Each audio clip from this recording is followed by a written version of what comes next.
welcome back to the sunny side. Yes, we are here with another episode, and we have a fantastic guest. We know that the guests are always highly requested, so today we are delivering. Yes, we are. And, you know, we haven't had a guest in a while, so we thought we needed to bring a very special guest. Yeah, it's true. We've got a good one for you guys today. We needed them to be like bright and bring color, and obviously this woman brings it. It's true. She brings it. And she's international. She's come all the way from another country to be a guest here. It's true. She has come all the way from the real sunny side. Yes, the real sunny side. It's true. She has come from sunny Florida. Yep.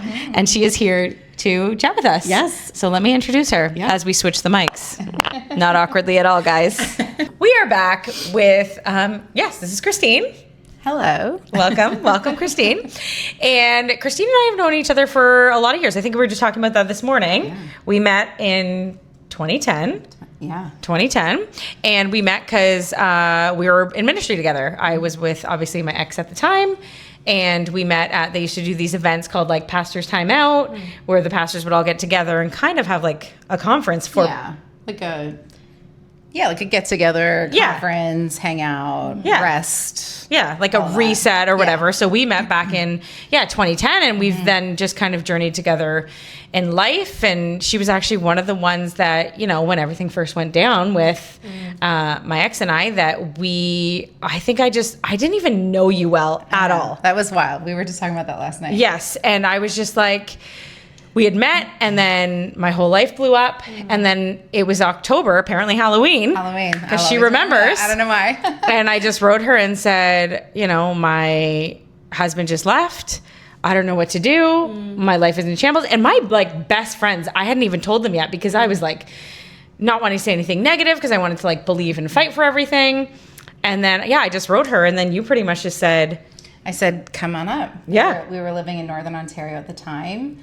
Our kids are all around the same age. Yep. And I said, well, if you need a soft place to land, like, just get here and you can stay as long as you need. And and you came and you had... I drove... 2 kids under 2. Yeah. I had... 2 kids under 2. 2 kids under 2 at the time. Yeah. Because it was before your third came. Yeah. And I literally just showed up on her doorstep, not knowing her at all, pretty much. And just... I think I stayed for a week, and I drove like 7 hours by myself to Sudbury. Wow. Looking back, I'm like, that's amazing you did that. That was wild too. Like, I'm like, whatever, but you know, her and her husband just took me under their wing and just gave me like a week of like reprieve. I just remember rocking Eden. Yeah, to sleep. Sorry, did we say the names? Oh yeah. Oh, okay. Yeah, the good names we're allowed to say. Okay. Yeah, she's golden. It's the other ones that we don't say. All right, you're good. I just remember I have this visual of her like screaming while you were showering. I think. No, I think you were on the phone screaming at someone else. Oh, probably screaming at my ex. Like, let me pick up the kids. Let's go out and play. Yeah, because your life's in shambles. But anyway, so we've lived a lot of life, and so we wanted to bring her on just to chat about her life journey. So welcome. Thanks for having me, ladies. Thank you for being here. And just tell us a little bit about who is this vibrant, lovable person. Well, thank you again for having me. I was born and raised in Ottawa, Ontario, Canada, and grew up pretty much in the church. And early on felt like a definite calling into ministry. Moved across the country to Vancouver, went to Bible college, met my husband there, and that's when we ended up getting married and both became pastors and started in ministry together in 2005. So we've been in ministry. We started ministry 2005 together, and we both worked at 3 different churches together, both on staff, hired. He would do youth ministry, and I was a worship pastor, but also heavily involved in the youth as well. And then we ended up having 3 kids, and life just started lifing, you know, and a lot started happening in ministry, which we'll get into. But yeah, so then eventually I left ministry and stayed home. We had 3 kids in 4 years, so there was a lot of chaos. Kind of went through some of my own journey with some postpartum and whatnot, and which eventually I ended up launching a blog, and that's kind of what took over as kind of the main family business for probably about 10 years, you know. And then eventually my husband came to, he also left ministry and came and worked with me. And and then 3 years ago, we made the decision to pack up, sell everything, and move down to Florida. So rude. That was so rude for her to I mean, leave but me. you've enjoyed coming to visit. It's true. I do have a place to go. I do have a place to go, but I mean, you know, when she was like, so we're moving to Florida, I was like, how serious are you about this? Like, that's kind of annoying. And because we had finally lived close for the first time. That's right. We were only like 20 minutes apart. That's Yeah. right. That's right. So I was kind of like, really? Like, Florida? Yeah. I mean, I was all for it, but also I was like, it's a little sad. Yeah. Yeah. So, and that's where we've been the last 3 years. Okay. And a lot of life has lot of life. happened. Yeah. There's been a lot of challenges. Yeah. But yeah, so that's a little bit. That's a little bit. So, okay, you said that you guys met at Bible college. Yeah. And so you were young. You said 17? 17. Okay, so Yeah. like that's young. I mean, My we've. daughter's age. That's right. It's crazy. Yeah, it's crazy. She feels so young to me. Yeah. So, I mean, we've talked a lot on the podcast just about like life and ministry and marriage and all that kind of stuff. So that's young. So, okay, you get married at 17 and you kind of go right. No. Sorry. No, you met Met at 17. Okay. Married at 21. We dated 4 years. Married Okay. at 21. Okay. And he had actually already started at the church, and I was still finishing up college. So they had, agreed to hire me as well. And so literally like graduated, got married, went on a honeymoon, started ministry. I mean, we were just thrown right into it. With like in the small town, middle of nowhere, no family, no friends. Yeah. And was this in Ontario or BC? Ontario. Okay. Yeah. Wow. Southern Ontario. Yeah. Okay, so you launch into ministry. Yeah. You're both on staff at this point? Both on staff. Yes. Okay. Yeah. And what does that look like? What does that feel like? So he was the youth pastor, and in a very typical patriarchal, setting, he had one job, full time, and I was hired part time to do worship pastor, kids pastor, youth assistant pastor, Mopping the floors. VBS director, women's ministry coordinator in my 20 hours a week. Yeah. So yeah, right out the gate. I mean, it was, I just realized, wow, this is a bit different, and I would say from jump, there was challenges, being not just only a female, a woman in ministry, but then also being married, and you're both on staff, respect was immediately given to him, immediate. Pastor this, pastor that, And for me, it was very much like hard fought, earned, like had to prove myself time and time and time again. I mean, I can't even tell you how many times it was like, oh, you're just the pastor's wife. And like, at first, I don't know if it bothered me that much, but then like over time, it almost felt like it was a slight, like I was somehow like beneath him or like not as like, I don't know. And yet here I was wearing way more hats than he was, had to run all these things and was paid less than half of what he was. And again, it's not about money, but like it was just, it was an interesting dynamic, So we were there for 3 years at the first church. And then we moved on to another church where, again, we were both hired.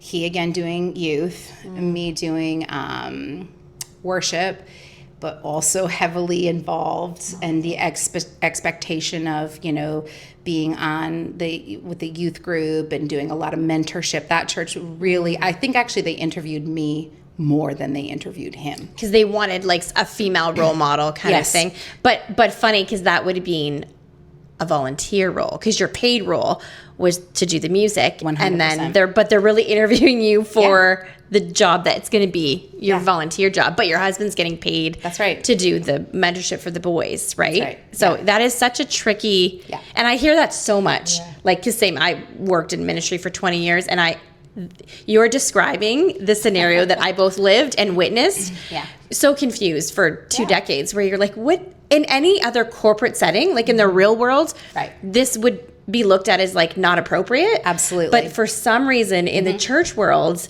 there's like a taking advantage of, not every time, but a lot of times, of women and of the roles that women typically do, which is music, women's ministry, kids ministry. And you're doing, like you said, like double. I think everywhere I've worked a ton of, like twice the hours that I've been paid for.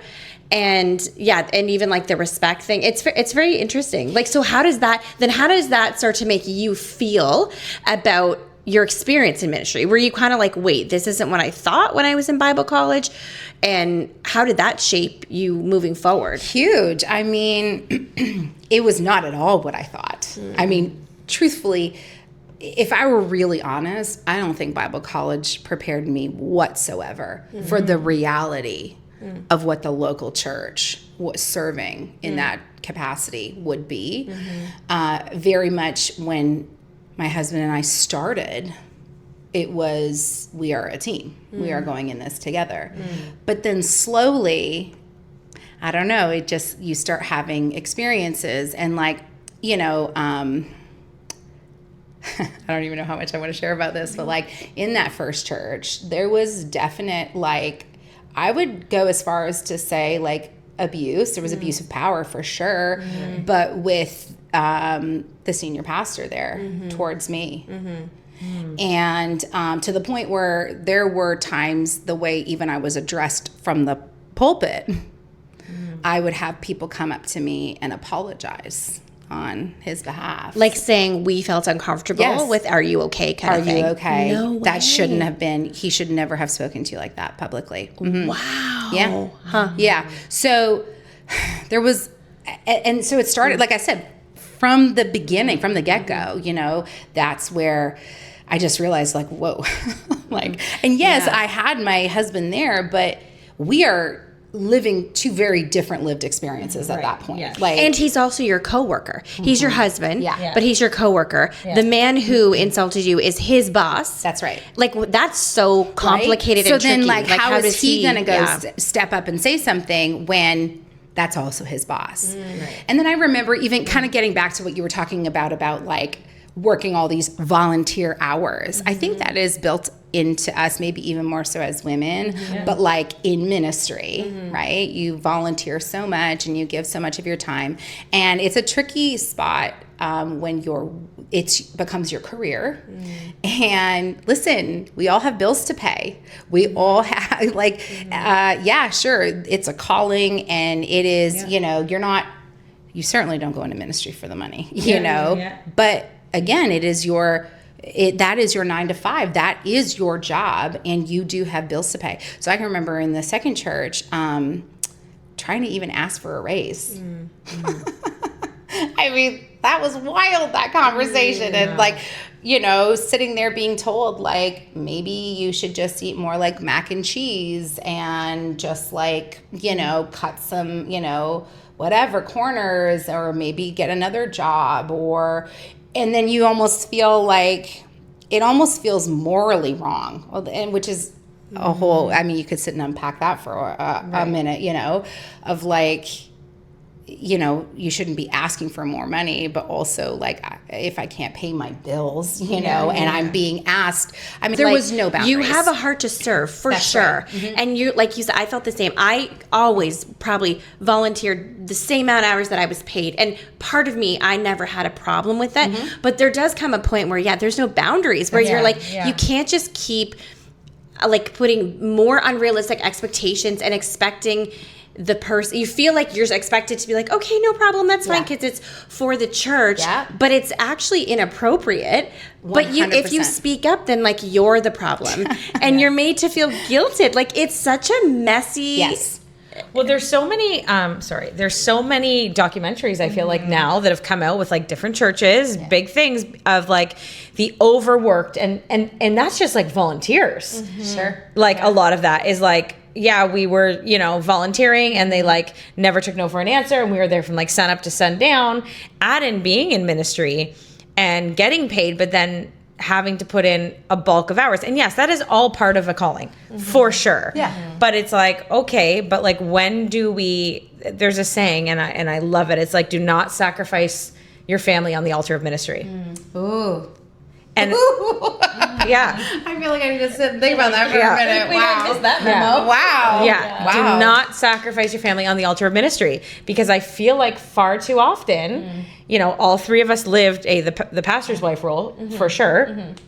And being in, like, I was in kids ministry and, we definitely all have something in common there, but I do feel like there is such a pressure put, especially on moms in the church and in the church world to, be everything and do everything, be there for your husband and all these things. But it's like, and half the time I do feel like your family suffers. And for me, I'm like, I never wanted my family to be sacrificed for ministry. Like it's just not the way God intended it.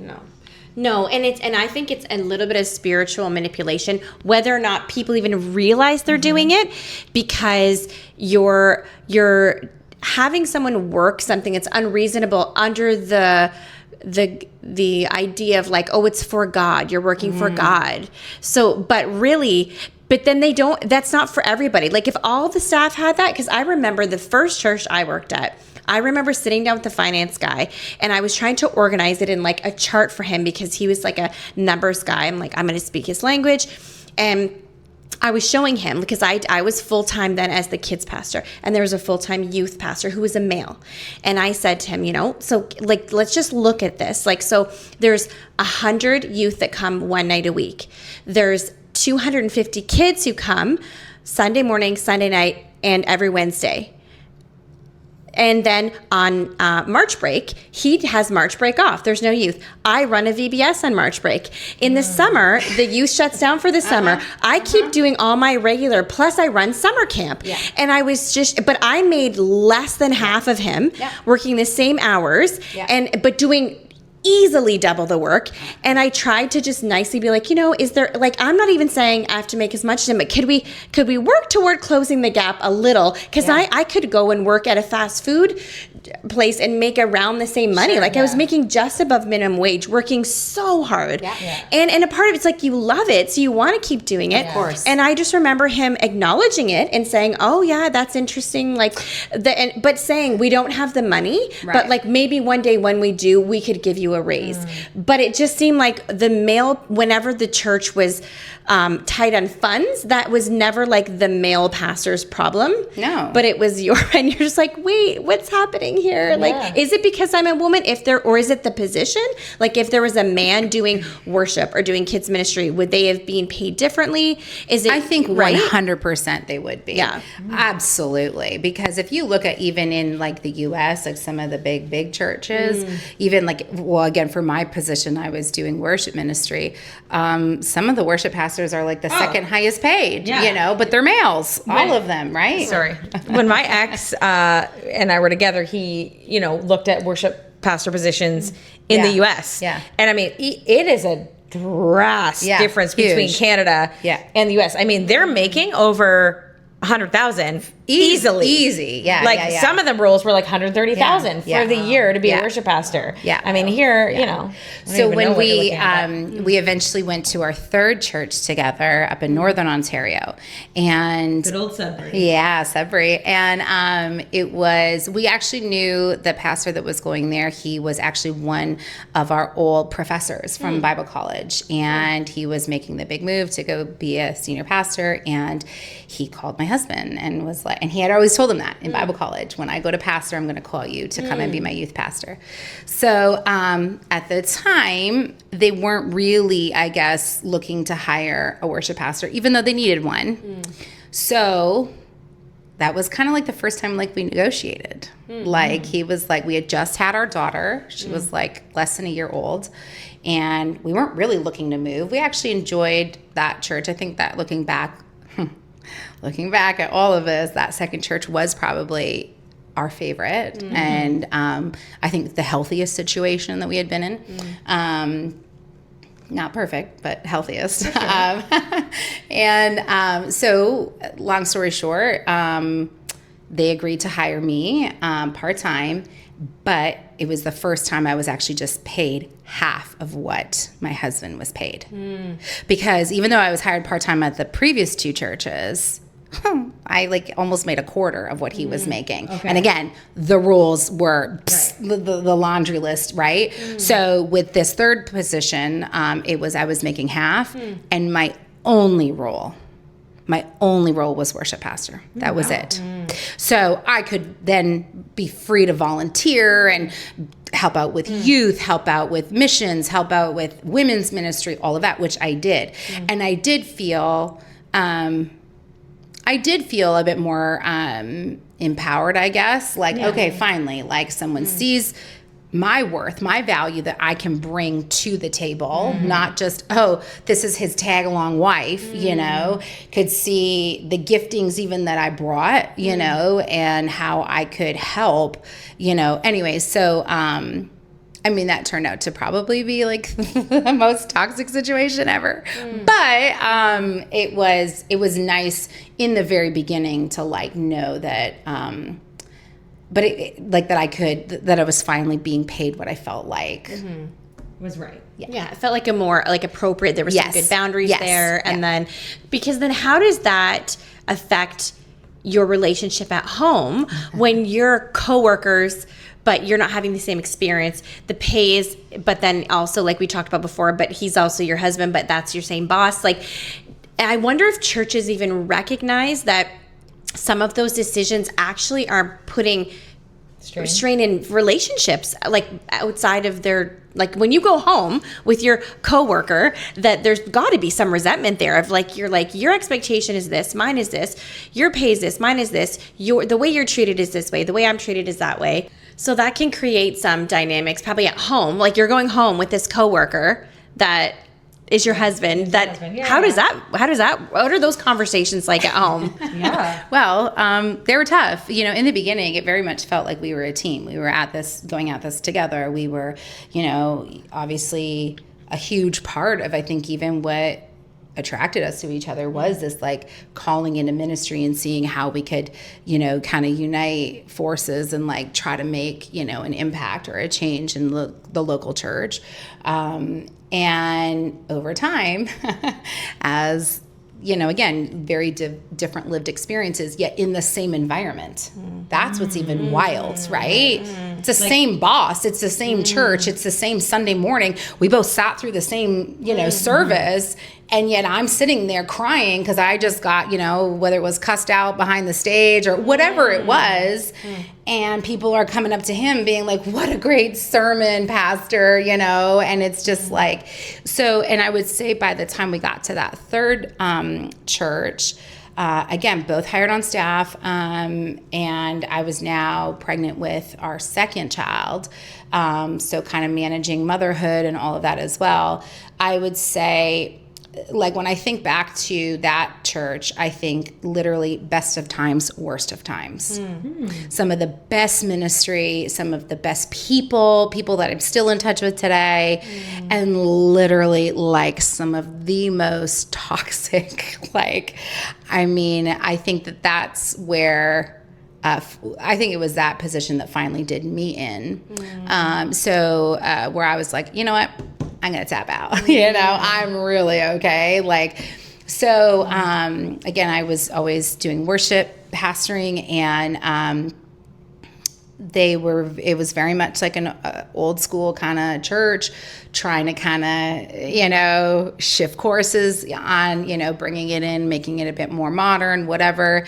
And there was in like a lot of churches, I would say specifically a lot of the Canadian smaller town churches there is a lot of tension, especially over music. Yeah, absolutely. And here I felt like I was a bullseye every Sunday morning, standing up there at my keyboard, singing, leading. And the previous one, I felt more protected by, the senior pastor, but by that third one, I really did not feel like I was protected at all anymore.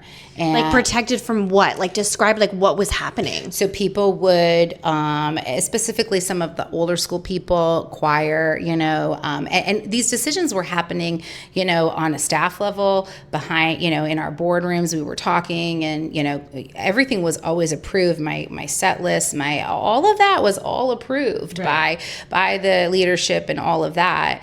But yet, vision wasn't necessarily cast to the whole church from the top, So they're like, who's this rocker girl coming and ruining our church? Girl? I mean, I didn't have pink hair then, but but I have like a big personality, and like and I think some people didn't love that, and I was there to do a job, and so I would get up there and do it. And people started talking, comments were being put in the comment box, and when they got rid of that, they started putting them in the offering plates. And I can even remember like comments like, we don't like the way she's doing music. We don't like this song, or how dare you do that, or whatever. And I'll always remember this one story. I was very pregnant, but never dressed inappropriately. Never. And I can remember I ended up sitting for a while because I was having a lot of lower back pain. So I would sit at the keyboard and lead, and I was wearing, so I lead worship this one Sunday, and that week, my boss calls me in and he's like, we're just talking about it. And then he randomly says, what were you wearing on Sunday? And I was just like, huh? And I had to think back to it. And a bra, I know, panties. Right? Why? What's it to you? Right? What's it to you? What I was wearing? So. And I was like, I remember specifically, it was just this top and these pants, like dress pants. And he goes, so you weren't wearing a skirt? And I said, no, why? And he's like, are you sure? Like, and he kept kind of going like this. And I was like, what is going on? Yeah. And he goes, well, we got a complaint in the offering plate that they could see up your skirt when you were sitting at the keys. And I said, well, that's a lie. I was wearing pants, And I will always remember that rather than address that, even from the stage, like, we are not doing this. We are not, That next Sunday, when I showed up to lead worship and sit back, again, very pregnant, sit at my keyboard, they had built or put Velcro all around the keyboard. What? And had basically put like a skirt, they're not a skirt, but you know what I mean? Like a tablecloth. Tablecloth. A black tablecloth all around. Get out of here. And that was such it's like. How humiliating. It's like seared in my memory. And that's what I mean by like not protected. Like all of a sudden I was just like, what is happening? Right. Instead of your pastor going back to that person being like, hey, like, what's the root of the real problem? Because she wasn't wearing a skirt. Yeah. So we can't start complaints with things that are untrue. That's right. So, like, let's have a mature conversation with truth. Yeah. Like, he just didn't address it and put a cover over what you're saying. So, to me, the message I got was, I don't believe you. Wow. Why would I have lied? Like, you know what I mean? Yeah. And actually, we're just going to allow this kind of toxicity to fester and brew. And I think, honestly, when that happened, I think these people who truly, there are some really, I mean, it's in everywhere, but there are some really awful people, in these churches. And unfortunately, some of them have the deepest pockets. And so, you know, I think that when they behave like that and it's not called out by the leadership, then it's allowed to fester. And so it kept snowballing. And so the beginning, that was probably the beginning of the end. I ended up doing this Christmas production. You know, we kind of went away from like the old school cantatas and like, you know, and I wrote my own. I did it from top to bottom. You know, I would kind of curate these, you know, put together from like spoken word to some acting to some scripture to. Well, because what people might not know about you is you are very creative. Yeah. Like you're like a creative genius person. So you could do something like that that no one both could. of you, both of you two are like, I'm sitting here like, so I pay people to do the creative things in my life. You two are like freaking give you a rainbow and you're making Skittles or something. I don't know. Like, goodness gracious. Both of you. I just think that with context, so people would know if you did it, it would be epic. Amazing. It would have like, been epic. Yeah. That is very, very We're kind. pulling it from the archives. I know. I feel like I'm turning red. Like my cheeks are getting hot. Pulling it from the archives, guys. We're going to find this cantata and we're going to play it for you. Well, I just wouldn't want the viewers to be like, oh, she messed with their beautiful cantata and did some like janky stuff. It was probably like the most epic like Christmas thing, right? Thank you. But what happened was I probably at the end of that had, let's say, a dozen people come up to me weeping, like, I've never seen something more beautiful. I remember specifically, there was at least 2 people that said to me, I've never seen the gospel so clearly presented. The best compliment ever. In such a simple, yet modern, yet approachable way. And so that was amazing. Like, I was like, yes, like it worked. This was great. Like, I am not my philosophy, whatever. My goal was never to sit there and appease the ones who already knew Jesus. And, you know, no, you want to bring in people. You want people to come to know to Jesus. You know, you want that. So, and at the same time, after that same service, I had 2 people from the choir come up to me and look me, get right in my face and said, if you ever do something like that again, you will lose your job. These are just choir members. This isn't a pastor. This isn't a board member. So then you're like, and now I know who wrote the letter about my skirt that I was wearing. It was you. And I knew, yeah. Wow, and that's and then awful. later on that week, another one came to my office and totally like just ambushed me. Like, that was disgusting. That was this, that was that. And I remember sitting there like, did we all watch the same thing? You know, like what? And so I remember going to my boss and, you know, and he was always like behind the scenes, so supportive. Yeah, of course. But I remember saying to him, even I think at that point, like, can you not get up and say something? Throw me a bone here. Like, exactly. Like, this is crazy, you know? And so then I ended up doing, shortly thereafter, I ended up doing Perfectly Flawed, the girls' conference that one of our friends had started it down in Southern Ontario. Yes. And I loved it. We had gone, when we were pastoring in Southern Ontario, we would take our youth groups over there. And it was just a beautiful like a 2-day conference, just all about like, you know, positivity and being I wish they still had that. I know. So Somebody needs to bring it back. I know. So I had asked our friend if we could kind of like take it up and do it up north, and she came with a team, and we did it, and it was amazing. There was like hundreds of girls that had come from all over like northern Ontario, and I just felt like it was just an amazing. I had a team behind me of like volunteers I had pulled together. We had like a free store that the girls could shop. I mean, we did so many amazing things that weekend, and I was on such a high.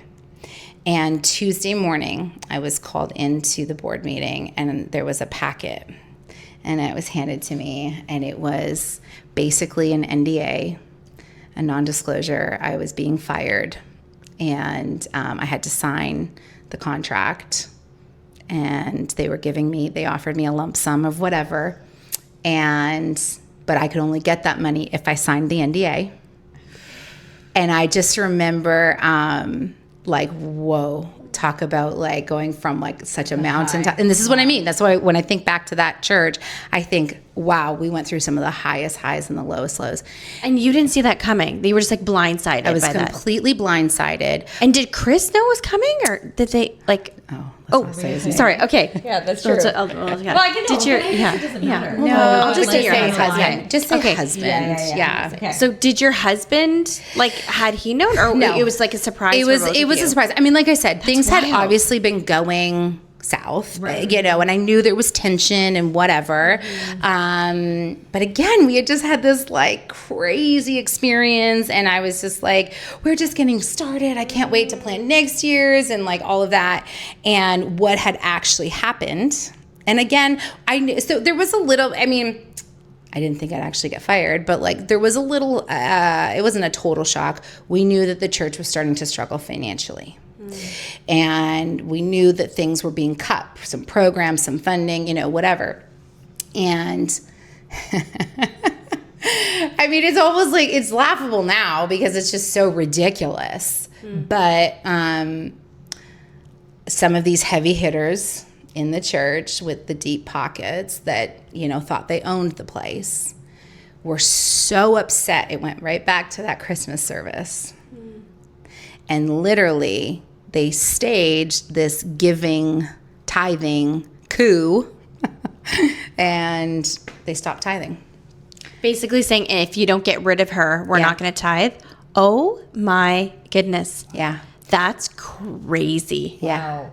So they had no choice. Now I will say that same day, the senior pastor, my boss, he did resign as well. Cause he came and he cried in my office with me. Cause it wasn't him, it was 2 board members that sat with me. Wow. And he came, and I remember he was not an emotional guy. And I remember him sitting there and saying like, I'm so sorry. And I said, you didn't protect me. Because he had said he would protect me. I forgot to say that at the beginning when he brought me on staff. He did tell me, I think there'll be some challenges, but I will do everything to protect me. And I remember we had this kind of crazy, cry fest in my office where he was just like, I didn't protect you. I'm like, no, you didn't. You didn't. Do you feel like he was trying to protect you in the resigning? Yes. I do think that was him also. I mean, protect, but also I think him raising his white flag, I've been defeated here. Well, because he must have been being manipulated in other ways behind the scenes too. And because it just wouldn't end with you. If those same people didn't like you, any decision he makes, that's right, they'll just do the same thing. They were bulldozing him as well. Yeah. So I think that's when they basically said, we're firing Christine, I think that's when he was like, I'm done. So to go all the way back to your question about how does this affect at home? Oh, yeah. Right. This has gotten way worse than... We got to get the popcorn. Where's the popcorn here? This has gotten way worse than just... I don't remember the question. I forgot the question 20 minutes ago. Wow. Yeah, how did that... What was that often, night my daughter will joke. She'll say, long story long, Mom. And I'm like, yep, sorry. We took the detour. But these were important details because now we have a better picture. So yeah, what's that night? You got your packet. You walk in the house. Your husband's still working there? He's still working there. I had just found out that I was pregnant with our 3rd child. So we were going to have 3 kids under 4. Before the packet or after the packet? Before. I had just found out. Okay. I had just found out, I want to say I was 6 weeks pregnant, barely, Yeah. And so then I'm looking at my husband and I'm like, I was so angry. And I was like, you need to quit. You need to go raise some, and he's like, we need to provide for this baby. We had a mortgage. We had just bought a house. Yeah. We had 2 kids already. Now a 3rd, totally unexpected, the 3rd one. So what do you do? And they didn't go up. They made it seem like I resigned at the church. Why would I have resigned after such an amazing high on this, weekend and whatever? And so then I went back. I went for that last Sunday. It was more about the senior pastor because he had also resigned. So they brought him up, prayed for him. And then it was like, and also Christine's resigned. And then all these people had all these questions. Why? But I had signed an NDA. I did sign it, of course. we didn't have any money. Yeah, you know, I needed the money, and thinking ahead to like my family, my, you know, all of that. So wait, so as far as an NDA goes, Have you never heard about this? No, I do know, but I'm just thinking in my head. So if you sign an NDA, but then they lie about how you're really fired, is that still contractually under the, like, you can't even clear that up to be like, well, I was fired, I didn't resign. Like, how can they make you sign an NDA on something that's not true? Do you know what I'm saying? That's crazy. You probably can't, but they probably. I don't even remember how it was worded. I think it was worded that I was going to resign.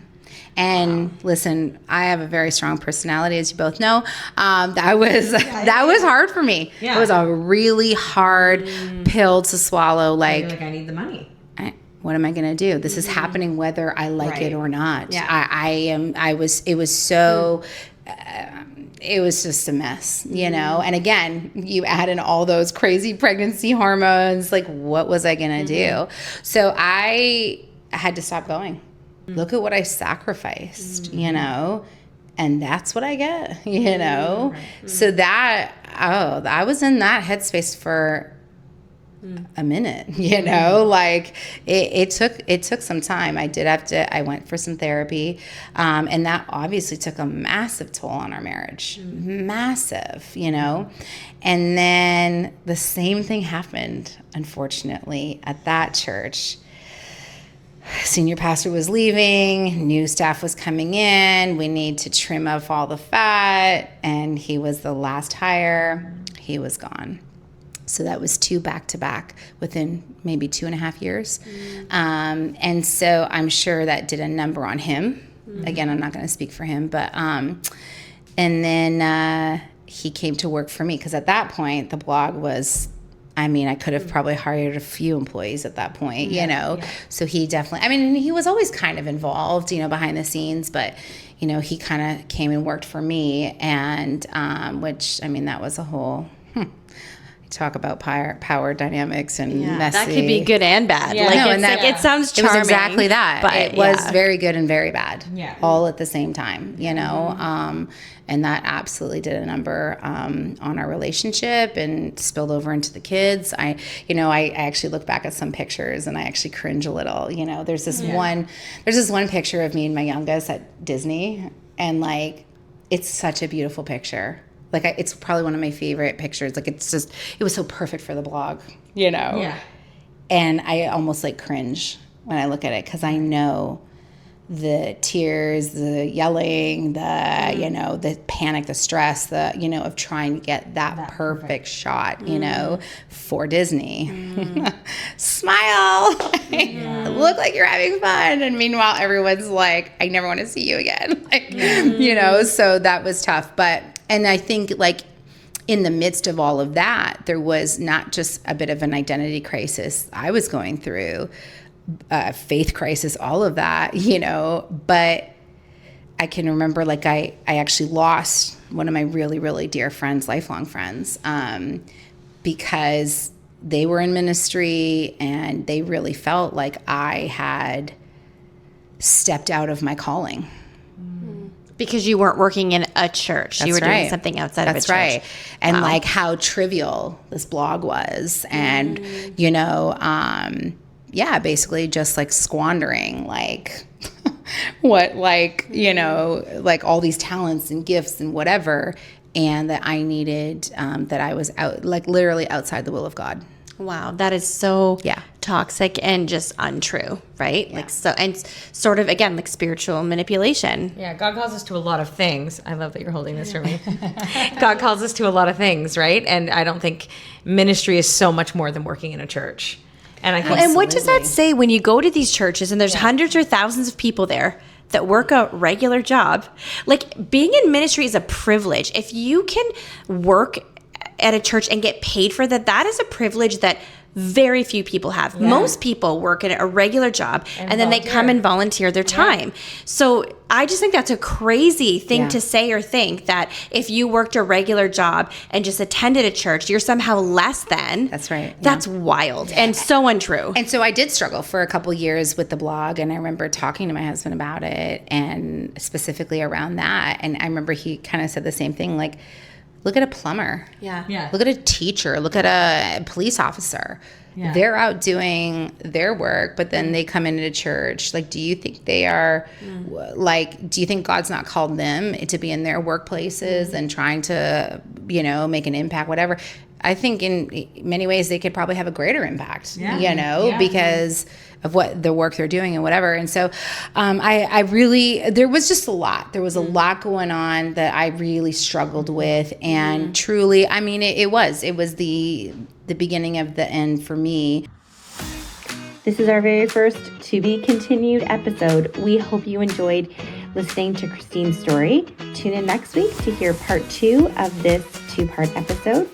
See you guys on the sunny side.